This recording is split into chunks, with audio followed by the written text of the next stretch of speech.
9 TV digital news కి స్వాగతం. Bulletin లో హెడ్లైన్స్ చూద్దాం.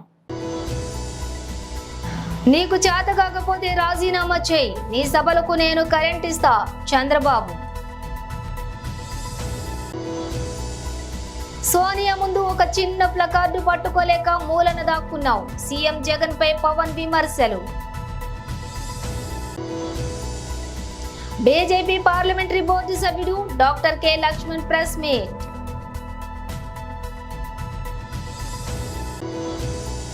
విలన్గా మరోసారి విజృంభించనున్న జగపతి బాబు.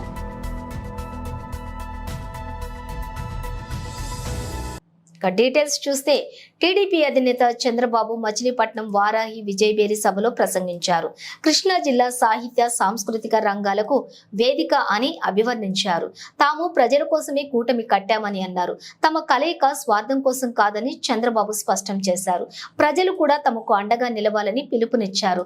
గతంలో మంత్రులుగా పనిచేసిన ఇద్దరు నానీలు ఈ జిల్లాకు చెందిన వారేనని వ్యాఖ్యానించారు. ఒకడు బూతుల నాని, మరొకడు నీతుల నాని అని ఎద్దేవా చేశారు. ఇక్కడ ఉండే నీతుల నాని మాట్లాడితే 2 చెప్పులు తీసుకుని కథలు కథలుగా చూపిస్తుంటాడని అన్నారు.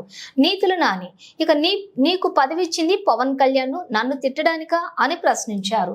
నీతుల నాని బందర్లోని ఏం అభివృద్ధి చేశారో చెప్పే దమ్ము నీకుందా అని ప్రశ్నించారు. ఈ సైకో జగన్ ఒక్కో ప్రాంతంలో ఒక్కో సైకాను తయారు చేసి మమ్మల్ని మానసికంగా దెబ్బతీయాలని ప్రయత్నిస్తున్నాడు. కానీ మేం బుల్లెట్లకేం భయపడలేదు, ఈ సైకోలకేం భయపడతామా అంటూ వ్యాఖ్యానించారు. బందర్ బైపాస్ రోడ్లోని నితీష్ అనే వ్యక్తికి 150 కోట్లతో మాల్ కడుతుంటే ఎన్ఓసి ఇవ్వకుండా ఈ నీతుల నాని అడ్డుపడ్డాడని చంద్రబాబు ఆరోపించారు. తెలుగుదేశం బీజేపీ జెండాలు కట్టుకోండి, గాజు గ్లాస్ చేతిలో పెట్టుకోండి. ఎవడైనా అడ్డం వస్తే తొక్కుకుంటూ వెళ్ళండి. ఇంకా ఏదైనా మాట్లాడితే గ్లాస్ మీద దాడి చేస్తే తిరిగి ఆ గ్లాసుని ఏం చేయాలో చేసి చూపించమని మిమ్మల్ని అందరినీ కోరుతున్నా. ఈరోజు ఇక్కడికి వచ్చినప్పుడు పవర్ స్టార్ పవన్ కళ్యాణ్ గారు సినిమాల్లోనే హీరో కాదు, రాజకీయంలో నిజ జీవితంలో హీరో అయినటువంటి పవన్ కళ్యాణ్ గారు నేను మచిలీపట్నం వచ్చినప్పుడు, బందర్ వచ్చినప్పుడు మచిలీపట్నం ఒక్కసారి గుర్తు చేసుకుంటే సాహితీ సాంస్కృతిక రాజకీయ రంగాలకు వేదిక కృష్ణా జిల్లా. దేశానికి మహామహులు అందించిన గడ్డ ఈ కృష్ణా జిల్లా. ఒక్కసారి స్వాతంత్ర సమర యోధుడు, జాతీయ జెండా రూపశిల్పి పింగళి వెంకయ్య తమలో ఈరోజు కృష్ణా జిల్లా మచిలీపట్నంలో ఇవాళ వారాహి విజయబేరి సభ నిర్వహించారు. ఈ సభకు జనసేనాని పవన్ కళ్యాణ్, టీడీపీ అధినేత చంద్రబాబు హాజరయ్యారు. ఈ సందర్భంగా పవన్ కళ్యాణ్ ప్రసంగిస్తూ భారతదేశానికి జాతీయ పతాకం అందించిన పింగళి వెంకయ్యని స్మరించుకుంటున్నానని తెలిపారు. తన జీవితాన్ని ప్రభావితం చేసిన ప్రఖ్యాత తత్వవేత్త ఉప్పులూరి గోపాలకృష్ణమూర్తి మచిలీపట్నంలోనే పుట్టారని వివరించారు. ఆయన పాద పద్మాలకు నమస్కారం చేసుకుంటున్నానని పేర్కొన్నారు. ఇక్కడ ఎంతో మంది యువత ఉన్నారని, ఇంతటి ప్రకృతి వనరులున్న ప్రాంతంలో ఉపాధి లేకపోవడం బాధగా ఉందని అన్నారు. తాము అధికారంలోకి వచ్చాక స్కిల్ డెవలప్మెంట్ ద్వారా ఉపాధి కల్పిస్తామని చెప్పారు. ఇక్కడ ఉన్నటువంటి ఎమ్మెల్యే వారాహి ఎలా వస్తుందో చూస్తా అన్నాడు. నీ తాటాకు చప్పుళ్లకు, నీ ఆకురౌడి మాటలకు భయపడతానా? ఇప్పుడు అతడి కొడుకు ఎమ్మెల్యే అభ్యర్థి అంట. ఆయన కొడుకు ఏమైనా దిగొచ్చాడా? అతడి రక్తం ఏమైనా బ్లూ కలర్ లో ఉంటుందా? అతడు దాడులు చేస్తే భరించాలా అంటూ పవన్ కళ్యాణ్ ధ్వజమెత్తారు. ఇప్పుడు ఏ రోజున్నా సరే ఆయన నిజంగా జగన్ లాగా ఉంటే అసలు జగన్ తిరగలిగేవాడా? రోడ్ల మీద తిరగలిగేవాడా? ఆయన నిజంగా ఎంతో చాలా వరకు ప్రజాస్వామ్యాన్ని పరిరక్షించే వ్యక్తి. నేను కూడా ఆయనతో విభేదించాను.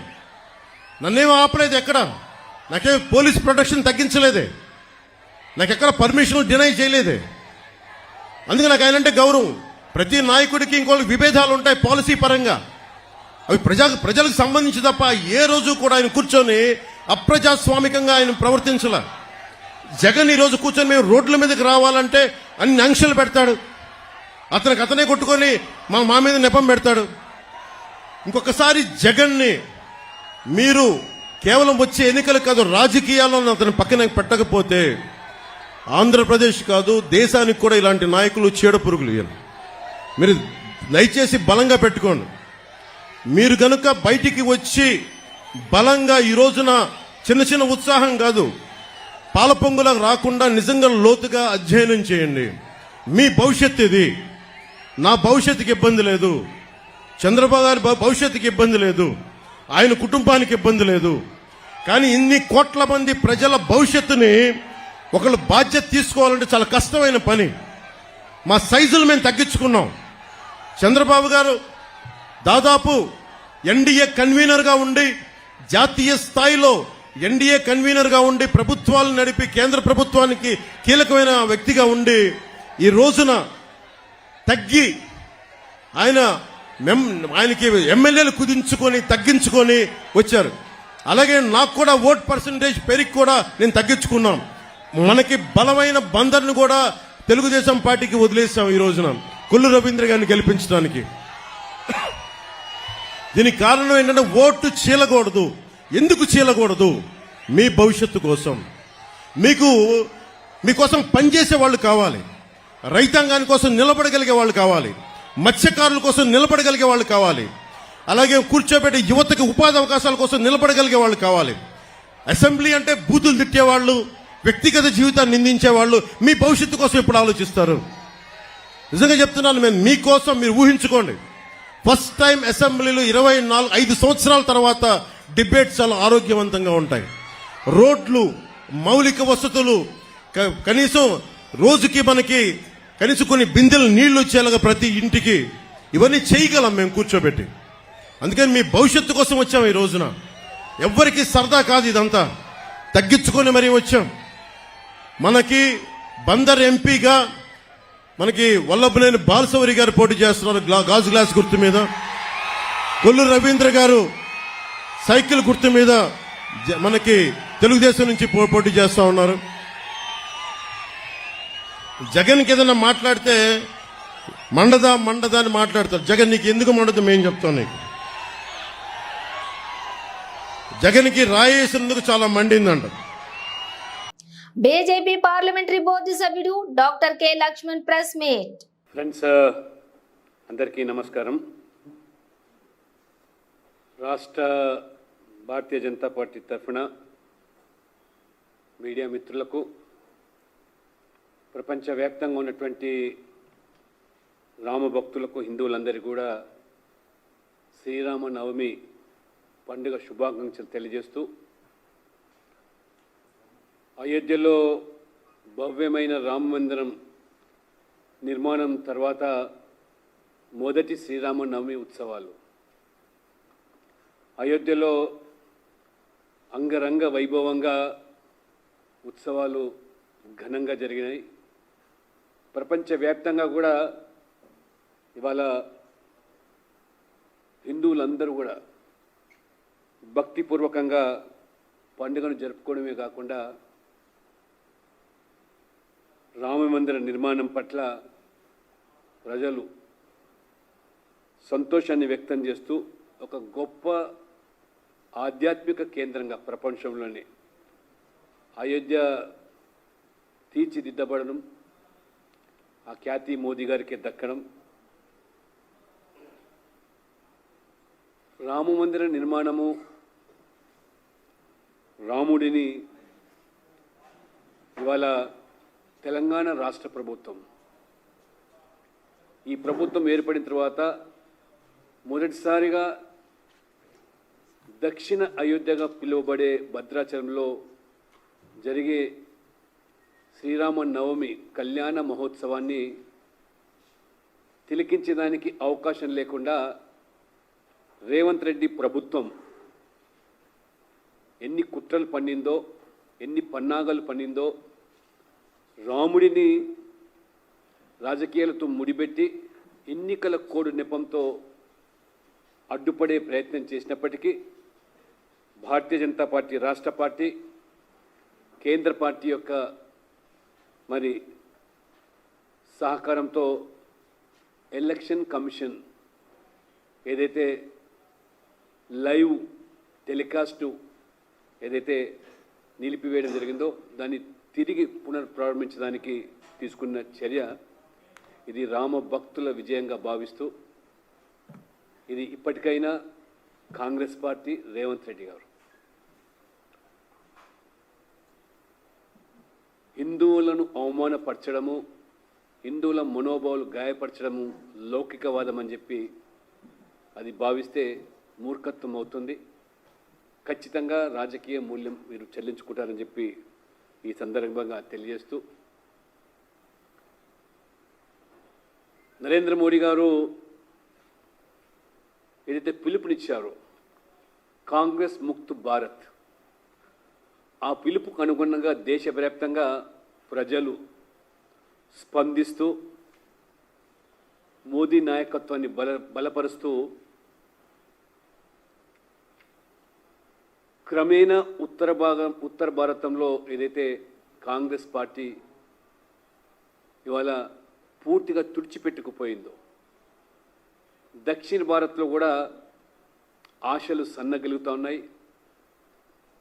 దక్షిణ భారత ప్రజలు కూడా మోదీ నాయకత్వం వైపు మొగ్గు చూపుతూ రేపు 2024లో జరిగే లోక్సభ ఎన్నికలు ఇవి దేశం కోసం జరుగుతున్న ఎన్నికలు.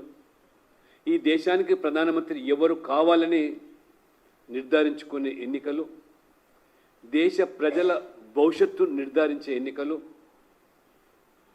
ఈ భారతదేశాన్ని ప్రపంచ చిత్రపటంలో అగ్రగామిగా తీర్చిదిద్దేంటి నాయకత్వాన్ని కోరుకునే ఇండోనేషియాలోని ఉత్తర సులివేసి ప్రావిన్స్ రాజధాని మనోడా సమీపంలో ఉన్న మౌంట్ రాంగ్ అగ్నిపర్వతం 3 రోజుల వ్యవధిలో 5 సార్లు బద్దలైంది. భగభగ మండే ఎర్రని లావా కిందనున్నటువంటి సముద్రంలో కలవగా ఆకాశంలోకి సుమారుగా 2 కిలోమీటర్ల ఎత్తు వరకు భారీ స్థాయిలో దుమ్ము ధూళి వ్యాపించింది. దీంతో అధికారులు అప్రమత్తమయ్యారు. ముందు జాగ్రత్త చర్యలుగా సమీపంలో ఉన్నటువంటి 11,000 మందికి పైగా స్థానికులను ఆ ప్రాంతం నుంచి ఖాళీ చేయాల్సిందిగా ఆదేశించారు. అలాగే మనాడాలోని శామ్ రతులంగి ఇంటర్నేషనల్ ఎయిర్పోర్ట్ ను గురువారం సాయంత్రం వరకు తాత్కాలికంగా మూసేశారు. ముందు ఒకసారి ఆ తర్వాత మరో 4 సార్లు మౌంట్ రాంగ్ అగ్నిపర్వతం స్థానిక కొలమానం ప్రకారం మంగళవారం రాత్రి 9:45 తొలిసారి బద్దలైంది. ఆ తర్వాత బుధవారం ఒక్క రోజులోనే 4 సార్లు బద్దలై దుమ్ము ధూళిని విరజిమ్మింది. దీంతో ఇండోనేషియా అగ్నిపర్వత ఏజెన్సీ 4వ నెంబర్ ప్రమాద హెచ్చరిక జారీ చేసింది.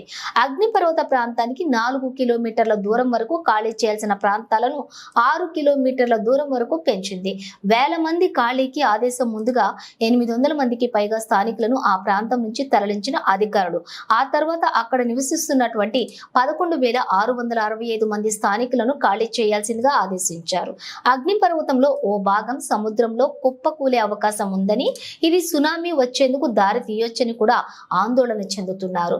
1971లో ఇలాగే జరిగిందని కూడా గుర్తు చేశారు. జగపతి బాబుకి విలన్ గా ఇప్పుడున్న క్రేజ్ గురించి ప్రత్యేకంగా చెప్పుకోవాల్సిన పని లేదు. ఆ మధ్య చాలా పవర్ఫుల్ పాత్రలను పోషిస్తూ వచ్చిన జగపతి బాబుకి ఇటీవల కాలంలో అలాంటి రోల్స్ పడలేదనే చెప్పాలి. జగపతి బాబు చాలా డిఫరెంట్ గా కనిపించాడని ఆడియన్స్ చెప్పుకోక చాలానే రోజులైంది. అలాంటి జగపతి బాబు త్వరలోనే అభిమానుల ముచ్చట తీర్చనున్నాడని అంటున్నారు. జగపతి బాబు కూడా కొంతకాలంగా పవర్ఫుల్ రోల్స్ కోసం వెయిట్ చేస్తూ ఉన్నాడు. అలాంటి పాత్ర ఆయనకి హరీష్ శంకర్ ఇచ్చాడని అంటున్నారు. హరీష్ శంకర్ రవితేజ కాంబినేషన్ లో ఒక సినిమా రూపొందుతోంది. ఈ సినిమాకి మిస్టర్ బచ్చన్ అనే టైటిల్ ను ఇటీవలే ఖరారు చేశారు. ప్రస్తుతం షూటింగ్ దశలో ఉంది. త్వరలోనే హైదరాబాద్ లో మరో షెడ్యూల్ ను మొదలెట్టనున్నారు. ఈ సినిమాలో జగపతి బాబు పాత్ర చాలా వైవిధ్యభరితంగా ఉంటుందని అంటున్నారు. ఆయన పాత్ర చాలా స్టైలిష్ గా పవర్ఫుల్ గా ఉంటుందని చెబుతున్నారు. భాగ్యశ్రీ బోర్సే నటిస్తున్న ఈ సినిమాకి విశ్వప్రసాద్, వివేక్ కూచిబొట్ల నిర్మాతలుగా వ్యవహరిస్తున్నారు. మిక్కీ జే మేయర్ సంగీతాన్ని సమకూర్చుతున్న ఈ సినిమా ఈ ఏడాదిలోనే ప్రేక్షకుల ముందుకు రానుంది. తెలంగాణ రాష్ట్రంలో ఎరుకల విద్యార్థులు ఉద్యోగాల కోసం పోటీ పరీక్షలు రాసేందుకు కోసం ప్రత్యేక ఏకలవ్య స్టడీ సర్కిళ్లను ఏర్పాటు చేయాలని తెలంగాణ ఎరుకల సంఘం రాష్ట్ర ప్రధాన కార్యదర్శి లోకిని రాజు అన్నారు. బుధవారం వరంగల్లోని మీడియా సమావేశంలో మాట్లాడుతూ ప్రస్తుతం ఉన్న పోటీ ప్రపంచంలో తెలంగాణలోని ఎరుకల విద్యార్థులు ఉద్యోగాలలో పోటీ పడడానికి ప్రభుత్వం ప్రత్యేక ఏకలవ్య స్టడీ సర్కిళ్లను ఏర్పాటు చేసి శిక్షణ ఇవ్వాలన్నారు. ప్రస్తుతం తెలంగాణలో ఏకలవ్య కార్పొరేషన్ చైర్మన్ పదవిని ఎరుకల సమస్యలు తెలిసిన నాయకునికి ఇవ్వాలని అన్నారు. రామంజపురంలో కాకతీయుల కాలంలో నిర్మించిన ఎరుకల నాంచరమ్మ పంచకూట ఆలయానికి నిధులు కేటాయించి పునర్నిర్మించాలన్నారు. తెలంగాణలో పెండింగ్ లో ఉన్న ఎరుకల సమస్యలను ముఖ్యమంత్రి రేవంత్ రెడ్డి త్వరగా పరిష్కరించాలని కోరారు. ఈ కార్యక్రమంలో వరంగల్ జిల్లా ఎరుకల సంఘం నాయకులు పాల్గొన్నారు. ఈరోజు తెలంగాణ ఎరుకల సంఘం వరంగల్ జిల్లా ఆధ్వర్యంలో ఎరుకల ఆత్మగౌరవ జెండా ఆవిష్కరణ చేసుకున్నాం. ఈ సందర్భంగా నేను ప్రభుత్వానికి విజ్ఞప్తి చేసేది ఏంటంటే, మీరు ఏదైతే ప్రభుత్వం ఎరుకల కార్పొరేషన్ ఏర్పాటు చేస్తున్నారో ఎరుకల కార్పొరేషన్ ఏర్పాటు చేసి అలా చదువుకున్నటువంటి విద్యావంతులకి మేధావులకి ఎరుకల జాతి పక్షాన మాట్లాడే వాళ్ళు కానీ కష్టపడే వాళ్ళు కానీ ఎరుకల సమస్య మీద అవగాహన ఉన్న వాళ్ళకే ఎరుకల కార్పొరేషన్ చైర్మన్కి ఇవ్వని చెప్పేసి నేను ప్రభుత్వం విజ్ఞప్తి చేస్తూ ఉన్నాం. రెండవది, ఏదైతే కాకతీరాలు కట్టినటువంటి మరి ఎరుకల నాంచారమ్మ దేవాలయాన్ని పరిశీలించి మళ్ళీ పునఃపరిశీలించి వెంటనే మళ్ళీ కలెక్టర్ గారితో మాట్లాడి వెంటనే మాకు పునర్నిర్మించమని చెప్పేసి మేము ప్రభుత్వాన్ని విజ్ఞప్తి చేస్తూ ఉన్నాం. ఇప్పుడు అలాగనే హైదరాబాద్ కేంద్రంగా మరి ఎరుకల విద్యార్థుల కోసం ఏకలవ్య కోచింగ్ సెంటర్ని ఏకలవ్య శిక్షణ కేంద్రాన్ని ప్రత్యేకంగా హైదరాబాద్ కేంద్రంగా ఏర్పాటు చేయించి మేము ప్రభుత్వాన్ని విజ్ఞప్తి చేస్తూ ఉన్నాం. అదే కాకుండా ఏదైతే మరి పందులు పెంచుకునే కుటుంబాల కోసం గత ప్రభుత్వం ఎరుకల ఎంపవర్మెంట్ స్కీమ్ 60 కోట్లు కూడా మళ్ళీ యథావిధిగా అమలు చేసి ఆ కుటుంబాలు బతికే విధంగా ఊరికి దూరంగా ప్రభుత్వ స్థలాలు ఇవ్వని చెప్పి మేము ప్రభుత్వాన్ని కోరుతా ఉన్నాం. ఏదైతే గత ప్రభుత్వం ఎమ్మెల్సీకి అనౌన్స్ చేసిందో అటువంటి ఎమ్మెల్సీని కూడా మళ్ళీ మీ ప్రభుత్వం పునఃపరిశీలించి మళ్ళీ ఆ ఎమ్మెల్సీ స్థానాన్ని మా ఎరుకల స్వామి వర్గానికి ఇవ్వని చెప్పి మేము ప్రభుత్వాన్ని కోరుతా ఉన్నాం. దయచేసి ఇవన్నీ కూడా కేంద్ర రాష్ట్ర ప్రభుత్వం రేవంత్ రెడ్డి గారు రాష్ట్ర ముఖ్యమంత్రి గారు మాకు నమ్మకం ఉన్నది, మాకు విశ్వాసం ఉన్నది. మీరు అంటే అభిమానం. కాంగ్రెస్ ప్రభుత్వం అంటేనే ఇందిరమ్మ రాజ్యం కాబట్టి సమన్వయం జరుగుతుందని చెప్పి మేము కోరుకుంటాం. మా తాత ముత్తాతలు కూడా కాంగ్రెస్ పార్టీ నుంచి ఉన్నటువంటి వాళ్ళు కాబట్టి దయచేసి కాంగ్రెస్ పార్టీ మాకు అభిమానం ఉన్నది. ఖచ్చితంగా మా ఎరుక జాతిని గుర్తించి మా సామ్య వర్గానికి అన్ని విధాలుగా మీరు ఆదుకోని చెప్పేసి మీ ప్రభుత్వానికి విజ్ఞప్తి చేస్తూ ఉన్నాం. జై ఎరుకల, జై ఎరుకల. నా పేరు లోకిన్ రాజు, నేను తెలంగాణ ఎరుకల సంఘం రాష్ట్ర ప్రధాన కార్యదర్శిని. ఎమ్మిగనూరు నియోజకవర్గంలో ఎన్నికల నామినేషన్ ఉత్తర్వుల మేరకు 4వ ఎన్నికల ప్రక్రియ ప్రారంభమవుతుందని ఫామ్ 1 నోటిఫికేషన్ 18వ తేదీన ఇస్తామని ఆర్ఓ చిరంజీవి తెలిపారు. ఈ సందర్భంగా మండల తహసీల్దార్ కార్యాలయం నందు ఏర్పాటు చేసిన మీడియా సమావేశంలో వారు మాట్లాడుతూ 18వ తేదీ నుండి 25వ తేదీ వరకు ప్రభుత్వ సెలవు రోజులు మినహాయించి మిగిలిన రోజులలో ఉదయం 11 గంటల నుంచి మధ్యాహ్నం 3 గంటల వరకు నామినేషన్లు స్వీకరించబడుతుందని తెలిపారు. స్వీకరించబడిన నామినేషన్లను 26వ తేదీ 11 గంటలకు స్క్రూటినీ చేయబడుతుందని అన్నారు. స్క్రూటినీ తర్వాత వ్యాలిడిటీ ఉన్న నామినేషన్లలో ఎవరైనా విత్డ్రాలు చేసుకోవాలనుకుంటే 29వ తేదీ మధ్యాహ్నం 3 గంటల లోపు అభ్యర్థి ఎన్నికల ఏజెంట్ గాని ప్రతిపాదకుడు గాని ఆథరైజ్డ్ చేసుకుంటే అలాంటి వాటిని విత్డ్రాకు అంగీకరిస్తామని అన్నారు. 29వ తేదీ 3 గంటల లోపు విత్డ్రాలు అయిపోయిన తరువాత ఎవరైతే పోటీలో ఉంటారో ఆ అభ్యర్థి జాబితా ప్రకటించడం జరుగుతుందని తెలిపారు. వాళ్లకు సింబల్ ఆర్డర్ ప్రకారం కేటాయించడం జరుగుతుందని తెలిపారు. ఎవరైనా గరిష్టంగా 4 నామినేషన్లు వేయవచ్చని, గుర్తింపు పొందిన రాజకీయ పార్టీలు జాతీయ స్థాయిలో గాని రాష్ట్ర స్థాయిలో గాని ఉంటే వారికి మాత్రం ఒక ప్రపోజల్ ఉంటే సరిపోతుందని తెలిపారు. మిగిలిన వారికి అందరికీ 10 మంది ప్రపోజల్స్ ఉండాలన్నారు. ఈ ప్రపోజల్స్ ఖచ్చితంగా ఈ నియోజకవర్గంలో ఒక ఓటరై ఉండాలని, అభ్యర్థి మాత్రం ఆంధ్రప్రదేశ్ లో ఎక్కడైనా ఓటరై ఉండాలని అన్నారు. తర్వాత నామినేషన్స్ ఒక్కొక్క అభ్యర్థి 4 సెట్ల వరకు వేయచ్చు. గుర్తింపు పొందిన జాతీయ రాజకీయ పార్టీలు లేదా రాష్ట్ర పార్టీలు, జాతీయ పార్టీలు, గుర్తింపు పొందిన పార్టీలు ఏవైతే ఉంటాయో వాటికి అభ్యర్థి కాకుండా ప్రపోజరు ఒకళ్ళు మాత్రమే ఉంటారు. మిగిలిన కేటగిరీస్ కిందకు వచ్చినప్పుడు ప్రపోజర్స్ 10 మంది ఉంటారు. ఈ ఒక్కొక్కళ్ళు 4 నామినేషన్స్ వరకు వేసుకోవడానికి ఉంటుంది. నామినేషన్ పేపర్తో పాటుగా అఫిడవిట్ కూడా మనకి ఇవ్వాల్సి ఉంటుంది. అఫిడవిట్తో పాటుగా అభ్యర్థికి సంబంధించిన ఫోటోలు 2 ఇవ్వాలి. వాటితో పాటుగా బ్యాంక్ అకౌంట్కి సంబంధించిన డీటెయిల్స్ ఇవ్వాలి. తర్వాత ఫోటోల మీద సర్టిఫికేట్, ఫోటోల వెనక సంతకం కూడా చేసి ఇవ్వాల్సి ఉంటుంది. ఈ స్క్రూటినీ అయిపోయిన తర్వాత మనం ఏది అభ్యర్థులు పోటీలో ఉంటారో వాళ్ళందరి జాబితా ప్రచురించడం జరుగుతుంది. తర్వాత బ్యాలెట్ పేపర్ ప్రింటింగ్ కూడా జరుగుతుంది. 29వ తేదీ సాయంత్రం 3 గంటల నుంచి 30వ తేదీ సాయంత్రం 3 గంటల వరకు సర్వీస్ ఓటర్స్ వాళ్ళకి electronically transmitted postal ballot paper అనేది ట్రాన్స్మిట్ చేయడం జరుగుతుంది. తర్వాత ఉద్యోగస్తులు ఎలక్షన్లో విధుల్లో ఉన్న వారందరికీ postal ballot paper facilitation centre ద్వారా ఈసారి ఇవ్వడం జరుగుతుంది. అలాంటి వాటికి బ్యాలెట్ పేపర్ ప్రింటింగ్ లోకల్గా కర్నూలులో జరుగుతుంది. అది 72 గంటల లోపల జరగాల్సి ఉంటుంది. ఇవన్నీ వరుసగా ఈ ఎన్నికల ప్రక్రియ రేపటి నుంచి మొదలవుతుంది. ఇవంతా పారదర్శకంగా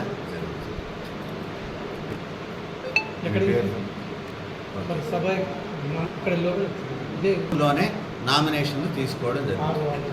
ఆర్ఓ రూమ్ ఇదే ఇక్కడే జరుగుతుంది. భద్రాద్రి కొత్తగూడెం జిల్లా చెర్ల మండలంలోని పాత చెర్ల గ్రామంలో శ్రీ సీతారామ లక్ష్మణ భక్తాంజనేయ స్వామి ఆలయంలో అత్యంత వైభవంగా కళ్యాణ మహోత్సవం నిర్వహించారు.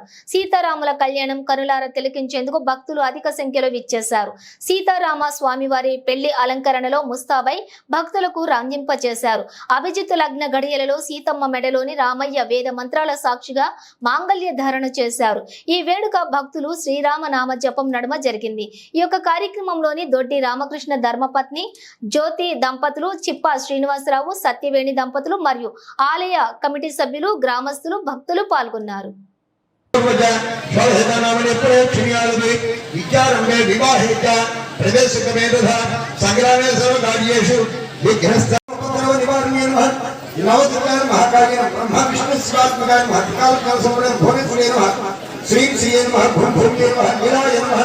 सर्वमंगलाय नमः कुंकुमार्चनां समर्पयामि धूपं समर्पयामि दीपं संदर्शयामि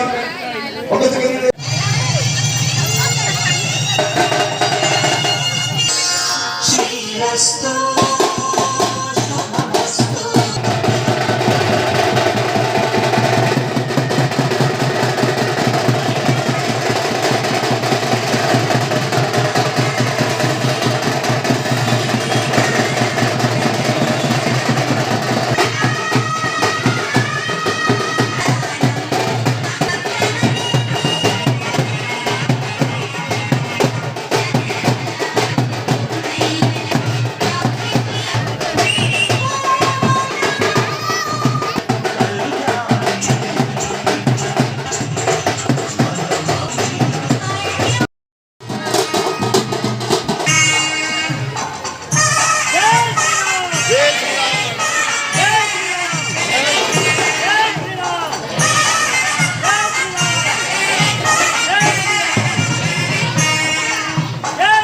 ఉపవీతార్థం యజ్ఞోపవీతార్థం మళ్ళీ చూడండి. యజ్ఞోపవీతార్థం అక్షతాన్ని సమర్పయామి శ్రీగంధం జీలకర్ర బెల్లం ముక్క కొబ్బరికాయ ఒకటి తెచ్చారా పుష్పాన్ని సమర్పయామి. 2 పూలు పెట్టండి. ఇక్కడ గణపతి దగ్గర 2 పూలు పెట్టండి. పుష్పాన్ని సమర్పయామి. అక్షతాన్ని సమర్పయామి. కపిలాయ నమః, గజేంద్రాయ నమః, లంబోదరాయ నమః, గణాధిపాయ నమః, సోమకేతవే నమః, గణాధ్యక్షాయ నమః, బాలచంద్రాయ నమః, గజాననాయ నమః, వాగనాయ గౌరీపుత్రాయ శ్రీ గణేశ. బులెటిన్ ముగించే ముందు హెడ్లైన్స్ మరోసారి. నీకు చేత కాకపోతే రాజీనామా చేయి, నీ సభలకు నేను కరెంట్ ఇస్తా చంద్రబాబు. సోనియా ముందు ఒక చిన్న ప్లకార్డు పట్టుకోలేక మూలన దాక్కున్నావు, సీఎం జగన్ పై పవన్ విమర్శలు.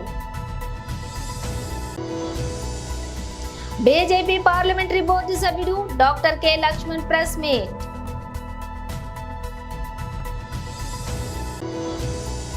విలన్ గా మరోసారి విజృంభించనున్న జగపతి బాబు.